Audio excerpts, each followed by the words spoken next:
What's up, and welcome back to Rumor Has It Official. Let's get straight into talking about 90 Day Fiance. This is season 8, episode 8, and the title of this episode is Unsure and Insecure.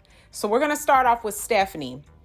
Now, you all know this is how I do, but for anyone who is new to this channel, I read from my notes. It keeps me on track. I can really hit the points that I really want to talk about in regards to the episode. So I hope this doesn't bother anyone. If not, I'm sorry. This is just how I like to do it. Read my notes, commentate on the episode. But again, let's go ahead and get straight into it.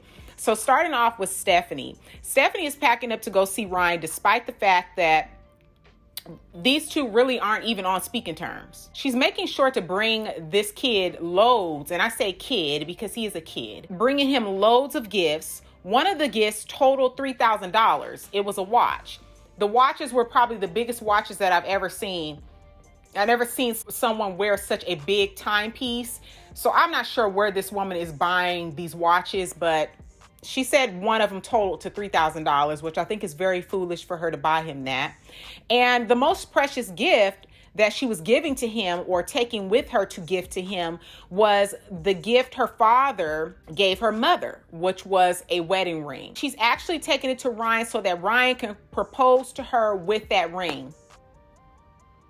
So Ryan is not being a man, because he's a boy. He's not being a man or pretending to be a man and getting his own ring to propose. She has to bring a ring that once belonged to her mom to give to him. And she can't even trust him. So you're trusting him with a ring that is supposed to be very valuable and precious. This woman is truly off her rocker, and this is exactly why Ryan is taking advantage of this older woman. He knows that she's missing a few screws, so he's definitely taking advantage of the situation. Now, this dude has never even proposed to her, so she's going to be basically proposing to herself with her family ring.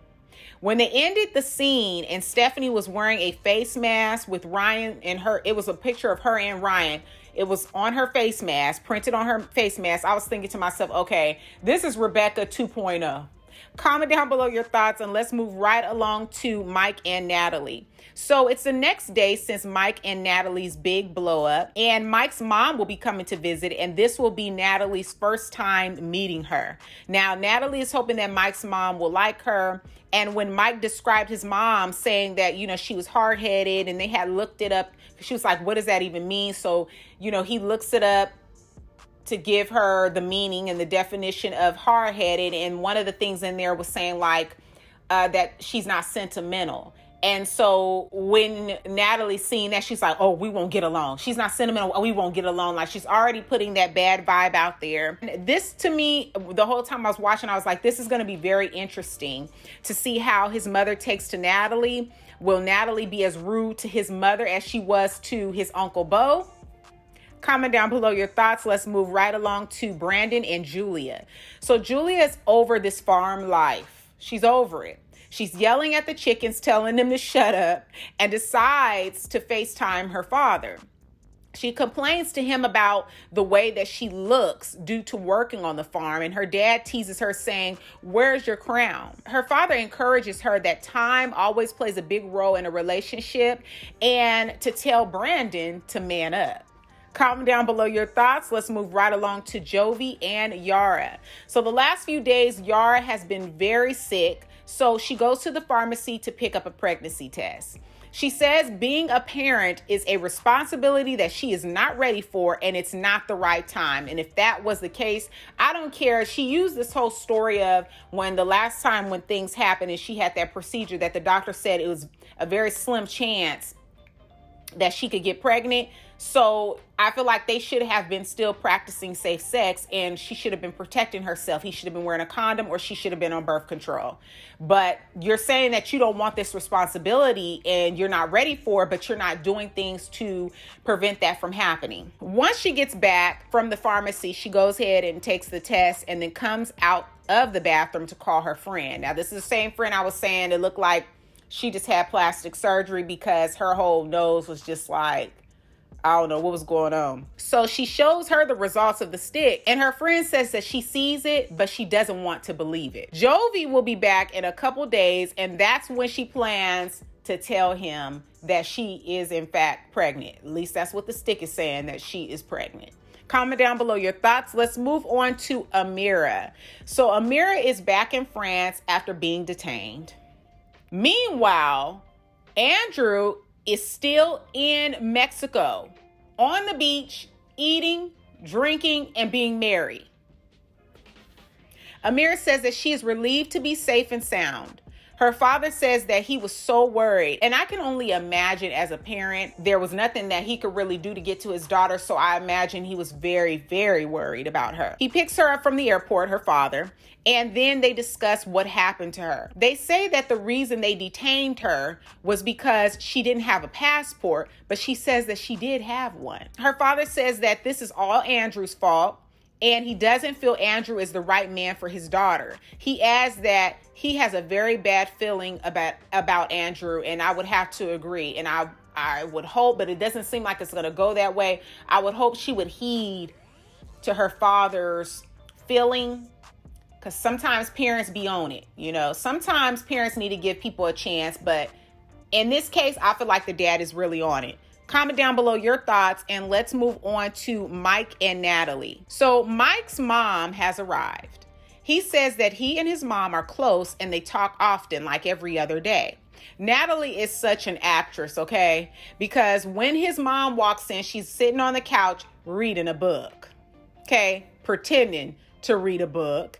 And when she told his mom that she likes her style, I was like, she need to stop lying. Now, you don't even need to do all that. You could say someone looks nice, but I love your style. Like, oh, that's my favorite color. She was just really being extra.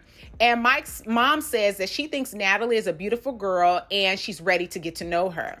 Adding, she doesn't have a first impression yet, but she's working on it.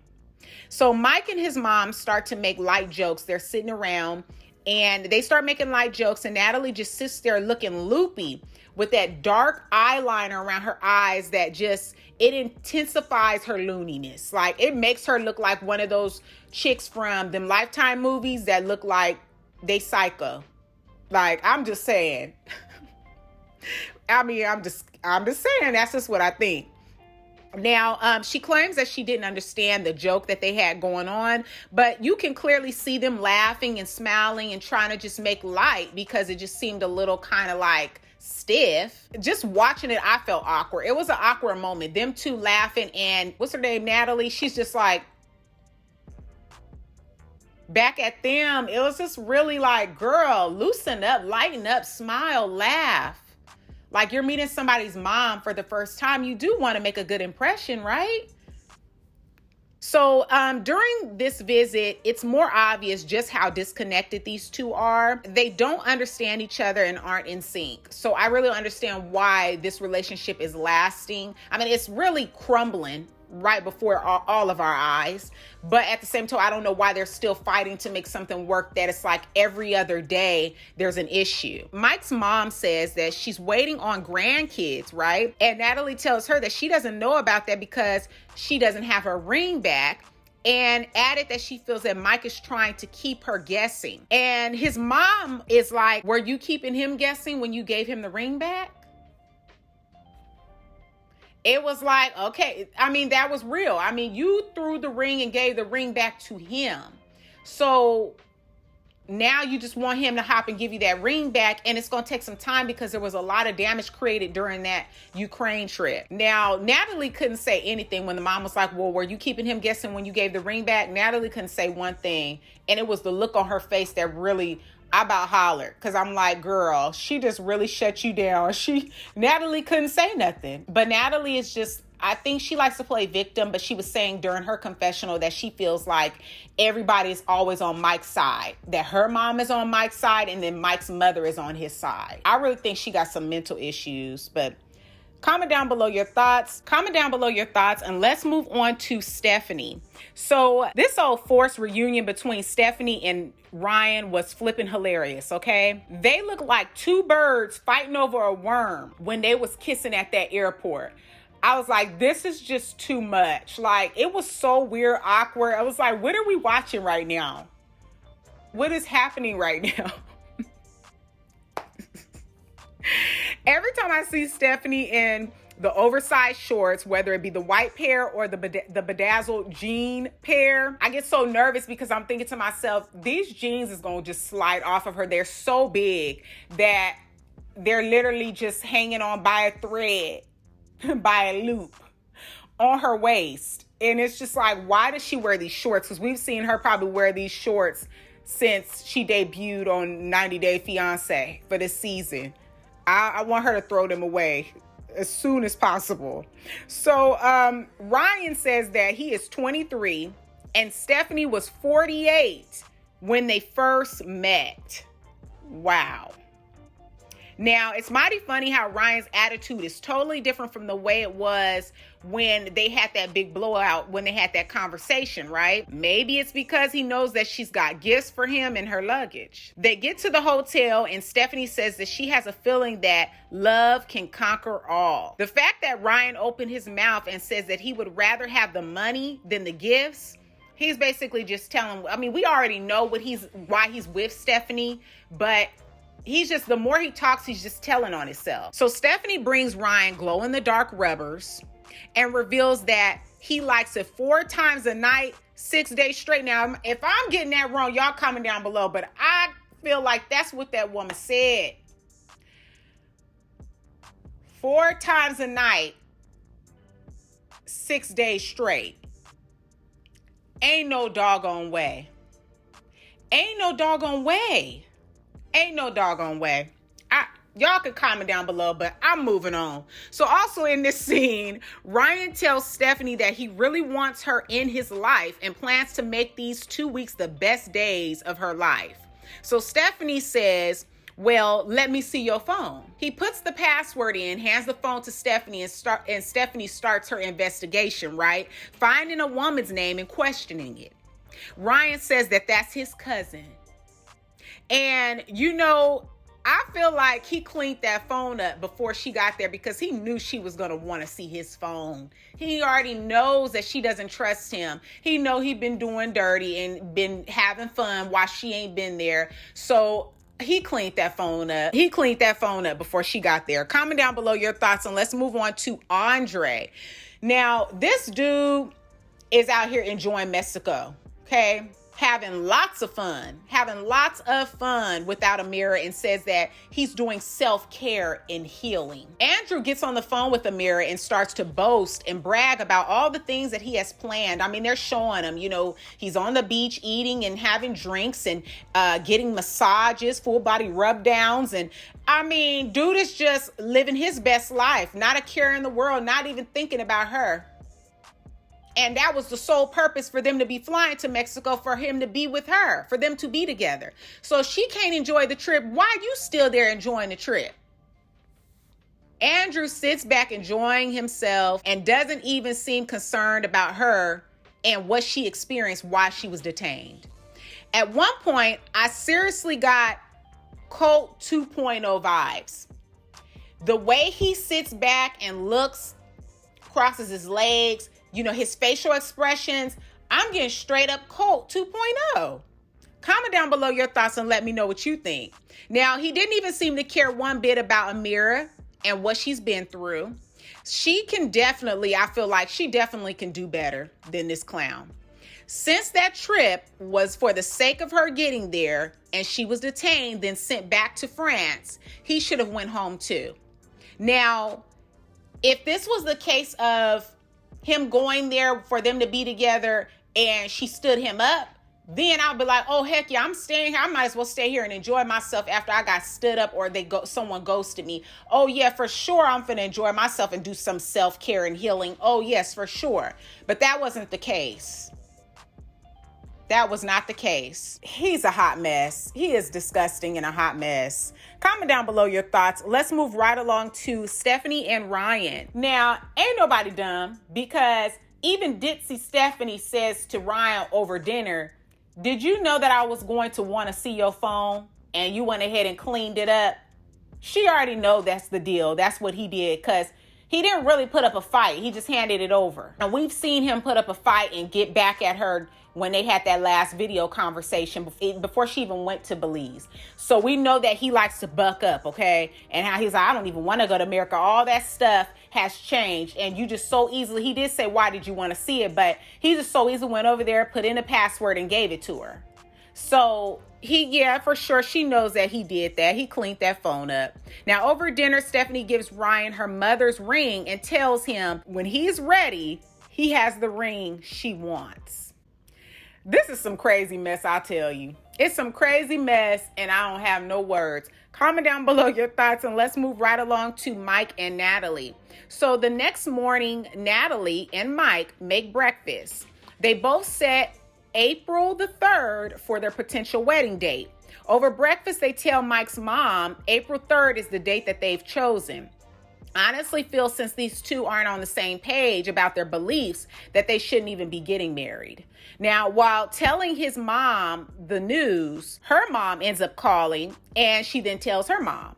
Mike's mom tells Natalie they need to make sure to do the work to have a successful marriage. And Natalie then looks over at Mike and starts crying, saying that she misses her mom. But I truly think that maybe she was crying because of what Mike's mom said, but she just used that. But she could also miss her mom as well.